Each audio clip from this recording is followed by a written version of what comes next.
નમસ્કાર મિત્રો, હું રમેશ રાજપૂત. 31 તારીખે બનાસની મુલાકાતે નરેન્દ્ર મોદી સાહેબ આવવાના છે. તો બનાસની ધરતી ઉપર નરેન્દ્ર મોદી સાહેબનું હાર્દિક સ્વાગત છે.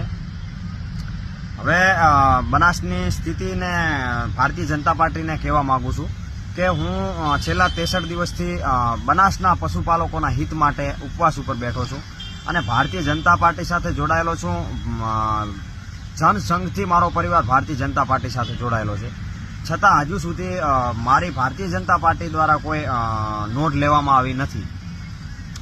તો ભારતીય જનતા પાર્ટી અને મોદી સાહેબને કહેવા માંગુ છું કે સાહેબ, આ લોકો બનાસના લોકોને, બનાસના પશુપાલકોને એટલા દબાવવામાં આવે છે, એટલા મજબૂર કરવામાં આવે છે કે કોઈ બોલી નથી શકતું એવી વ્યવસ્થા કરવામાં આવે છે. મારા ઉપવાસ ઉપર બેઠેલો વ્યક્તિને જેના જનસમર્થનમાં મુલાકાત લેવા પણ લોકો નથી આવી શકતા, એને એવી સ્થિતિ ઊભી કરી છે. આ તો કેવો કાનૂન?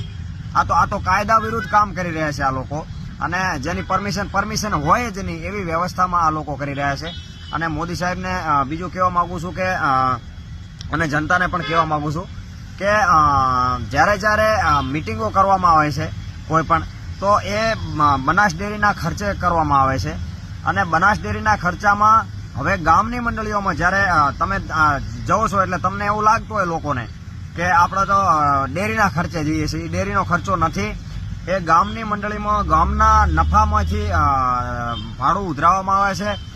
ચોખ્ખું પાછું વાઉચરમાં એવું લખવામાં આવે છે કે અમિત શાહ સાહેબની મિટિંગમાં ભાડા ખર્ચે, આવું વાઉચર ચોખ્ખું.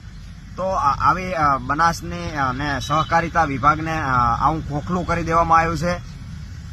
તો મોદી સાહેબને કહેવા માંગુ છું કે સાહેબ, આ જનતાને આવી રીતના બોલાવવામાં આવે છે, ફરજિયાત બોલાવવામાં આવે છે. મંત્રીને કે તમારે આટલા 25-50 માણસો લઈને આવવાના ફરજિયાત, નહીતર ડેરી બંધ થઈ જશે કે જે તે પ્રશ્ન એવી રીતના થાય છે. પાછો મંત્રી ગ્રાહકોને કે તમારે આવવાનું છે ને, દૂધ બંધ થઈ જશે કે જે તે વ્યવસ્થા થશે. આવી રીતની એક વ્યવસ્થા ઊભી કરી અને લોકોને ત્યાં લાવવામાં આવતા હોય છે. તો સાહેબ, આનો મતલબ એમ નથી, આપને તો કદાચ વાહ કરવા એ લોકો દેખાડી દેતા હોય, લાખ જનતા, લાખ માણસ, 2 લાખ, પણ લોકો એનો ફાયદો શું, એનું નુકસાન આપણને જ થતું હોય છે. લોકો વોટ ના હાલે. તમને ખુદને બધાને ખબર છે કે લોકો લાખો માણસ ભેગા થતા પણ વોટ કેમ નથી મળતા. તો એના જવાબદાર આ બનાસ ડેરીનું નિયામક મંડળ છે. કારણ કે બોલવાની આઝાદી નથી, એટલો બધો ડરનો માહોલ ઉભો કર્યો છે. કોઈ બોલવા જાય તો એની એટલો બધો દબાવવામાં આવે છે. અને બનાસની જનતાના ઉપર જે અત્યાચારો થઈ રહ્યા છે એના માટે કરીને, પશુપાલકો માટે કરીને હું ઉપવાસમાં બેઠો છું. અને એવું નથી કે આ વસ્તીને ડફોળ બનાવે છે, એવું નથી. અત્યારે જનતાના અત્યારે નક્કી કર્યું છે ગાડીઓ બાંધવામાં નહીં, ગામની મંડળીમાંથી રૂપિયા કાપવામાં નહીં આવે. એટલે હવે બસો બાંધવામાં આવી છે. કારણ કે હું અહીંયા ઉપવાસમાં બેઠો છું, હું એ મુદ્દો ઉપાડવાનો હતો. તો વાઉચર મારા પાસે આવી જ જો ગમે એ વ્યવસ્થામાં, કોઈ પણ વ્યવસ્થામાં. તો હવે આ લોકોએ બસો બાંધી છે અને એ બસો એનો ખર્ચો પણ એની એ જ વ્યવસ્થા પશુપાલકો ઉપર જ છે. કારણ કે આ લોકોએ હવે તો ગામની મંડળીમાં તો ઓલું વાઉચર બનાવીને બસોનું તો એ બસો બાંધવા માટે 2 દિવસ પહેલા ઘીમાં ભાવ વધારવામાં આવ્યા છે. ઘીની ડબ્બીના 3050 રૂપિયા હતા, એ અત્યારે 3250 કરવામાં આવ્યો છે. ડબ્બી દીઠ 200 રૂપિયા વધારવામાં આવ્યા છે. અને ઘીના ડબ્બાના કંઈક 9200 હતા, એના 9600 કરવામાં આવ્યા છે. તો આવી રીતનો ભાવ વધારી અને તમામ ખર્ચા માટે આ ભાવ હોય. કારણ કે એક વસ્તુ હું તમને કહું, બનાસ ડેરીનું નિયામક મંડળ હોય કે બનાસ ડેરીના ચેરમેન શ્રી હોય, એટલી તો બુદ્ધિ પોકતી હોય ને. હું અભ્યાસથી કહું છું કે ભાઈ, દૂધમાં ભાવ વધે તો ઘીમાં ભાવ વધે. દૂધમાં ભાવ નથી વધ્યો ને ઘીમાં ભાવ વધ્યો એટલે કોઈ મૂર્ખામાં કોઈ કહેવા વાળું જ નથી કે કેમ. દૂધના કારણે ઘી બનતો, દૂધમાં ભાવ વધે તો ઘીમાં ભાવ વધે ને.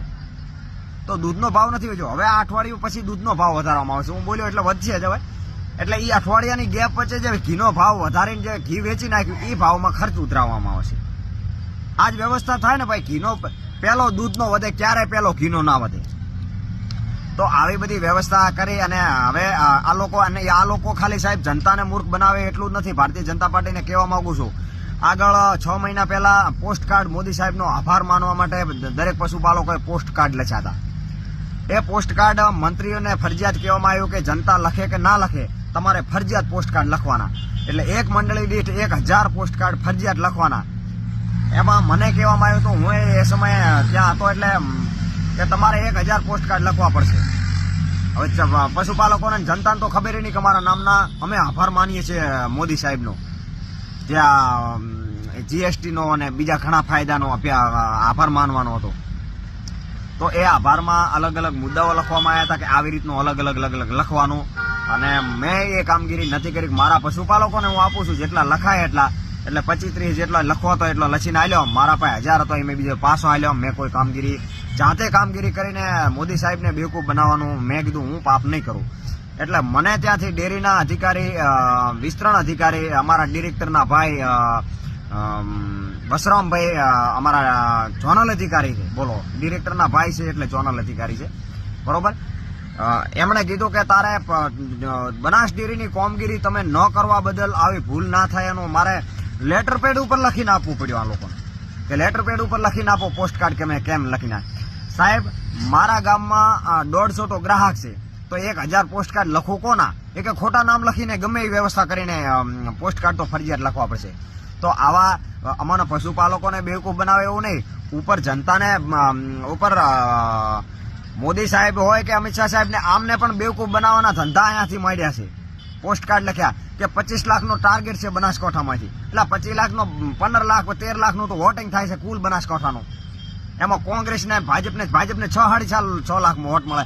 તો આવી વ્યવસ્થા, આવા જૂઠાણા, તો 25 લાખનો ટાર્ગેટ એટલે કોંગ્રેસ વાળાને બધા ભેગા કરો ને બધી પાર્ટીઓ, તોય ના થાય 25 લાખ એના પોસ્ટકાર્ડ. એટલે એ કોઈ ઉપર જોવા વાળો નહીં હોય, કોઈ કહેવા વાળો ના હોય કે આમ ન હોય. આખા ગુજરાતમાંથી 1 કરોડ પોસ્ટકાર્ડ લખ્યા હતા, એમાં 25 લાખ 20 લાખ જેટલા બનાસકાંઠામાં જ લખાયા હતા. એટલે વધારેમાં વધારે બનાસકાંઠામાં જ લખાય એટલે વાહ આમ નહીં થાય. તો આનો ખર્ચો ક્યાં, પોસ્ટકાર્ડ કેટલા થયા હતા, એનો ખર્ચો કેટલો, પછી અમારે લેવા જવાના પોસ્ટકાર્ડ અને એનું ભાડું ઉધરાબાનું, પછી અહીંયાથી ખટારામાં ટ્રકના, આ બધા આના ખર્ચા ક્યાં. આવા ખોટા વાહવાના દેખાદેખીથી સાહેબ કાંઈ ન થાય. દરેકનું દરેક ચોખ્ખો આર્થિક રીતે નુકસાન જનતાને જ થઈ રહ્યું છે. આવી વ્યવસ્થાના કારણે ભારતીય જનતા પાર્ટીને વોટ નથી મળતા, આ વ્યવસ્થાના કારણે. નહીતર તો લાખોના ટોળા ભેગા થાય છે. તો ભારતીય જનતા પાર્ટીને કે કોઈ પણ આ વસ્તુને જ્યારે ખોટું જનતા ઉપર તાનાશાહ દબાણ અને જનતાના જ પૈસા આવું કરવા, ત્યારે જનતા જાગૃત થઈ ગઈ છે. તો આવી રીતની ખોટી રીતથી જે વ્યક્તિ ચલાવી રહ્યો છે એ વ્યક્તિને દૂર કરવા વિનંતી કરું છું નરેન્દ્ર મોદી સાહેબને. અને પત્રકારના મીડિયા મિત્રોને પણ વિનંતી કરું છું કે 29-30 તારીખે પહેલા થોડું ઘણું હાલ દો, એટલે હવે તમને થોડોક મસાલો હાલી જવાનો. કારણ કે હું ભાજપ કરીને મરી ગયો છું. હવે ના છૂટ કે મારા કેવું પડશે જે તે, કે કારણ કે હવે કોઈ નોંધ લેવા તૈયાર ના થાય તો મારે શું કરવું એમ. હું તો મેં આજ સુધી કોઈ ભારતીય જનતા પાર્ટી વિરુદ્ધ બોલ્યો નથી ને હું બોલવાનો નથી, પણ થોડું ઘણું જે સત્ય છે એનો થોડોક મસાલો વ્યવસ્થિત ચાલે એવો ન્યૂઝમાં આપીશ. અને બીજું અમુક ઘણા કહે છે કે બનાસ ડેરીના વખાણ તો મોદી સાહેબ ને અમિત શાહ સાહેબ કરે છે, એટલે કેટલી ડેવલપમેન્ટ કર્યું છે આમને તેમ. તો ભાઈ એ કેમ કરે છે એ બધું ધીરે ધીરે હવે આવશે. કારણ કે આ લોકો નોંધ ના લાગ મારા કેટલી આબરૂ હાથ, એ કઈ રીતનું થાય છે, કઈ રીતના વખાણ થાય છે, એ બધી જે હશે તે આવશે બધું. અને લોકોને કહેવા માંગુ છું કે આપણે મીટિંગમાં ન જતા એવું નથી કહેતો, પણ આનું નુકસાન એમના ગણતા કાં તો ડેરીના ખર્ચે છે ને, ઓમ છે ને તેમ છે ને, શીરો ખોંપરો, પણ એનો તમે ધ્યાન રાખજો. એ તમારા ફેટ ઉપર ને બધું આખું એના ઉપર જ ખર્ચો છે. એટલે આર્થિક રીતથી દરેક એક પશુપાલકને ગમે એ જાતિ ન હોય 18 આલમના પશુપાલકોને નુકસાન છે ડાયરેક્ટ. તો હું તો કહું આવી સભાઓનો ના થાય ને તોય સાહેબ આપણને ભાજપમાં વોટ વધારે મળે વસ્તીનો. તો આવી સભાઓ કરવાથી કે જે પણ સભાઓ કરવાથી રાજકારણનો મુદ્દો છે, જે મુદ્દો છે, તો આવા હું એવું માનું છું કે સાહેબ બંને બાજુ જો બેવકૂફ બનાવતો હોય એ વ્યક્તિને આપણે આટલો બચાવો શું કામ? જે કૌભાંડ કરતો હોય, જે મળતિયાવાદ ચાલતો હોય, બનાસ ડેરીમાં મોટો મળતિયાવાદ ચાલે છે, તો આવા વ્યક્તિને દૂર કરવો જોઈએ અને મારા મુદ્દાઓને જલ્દીમાં જલ્દી સોલ્યુશન લાવવું જોઈએ એવી વિનંતી કરું છું. કારણ કે પછી મારી બોલવાની ઉગ્રતા અને આમ તો શાંતિપૂર્વક જ બોલીશ, પણ ક્યાંક જળવાય ના જળવાય, કારણ કે કેટલી વખત જાળવું. એટલે તમામ જનતાને વિનંતી કરું છું કે મોદી સાહેબની મિટિંગમાં આપને જવું હોય તો આપની ઈચ્છાથી જજો, ન જવું હોય તો ન જતા, એનો ના નથી. અને મોદી સાહેબ આનો નિર્ણય જલ્દીમાં જલ્દી લે અને ત્યાં જ હું તો કોઈ એવી મિટિંગમાં જ ત્યાં લેવા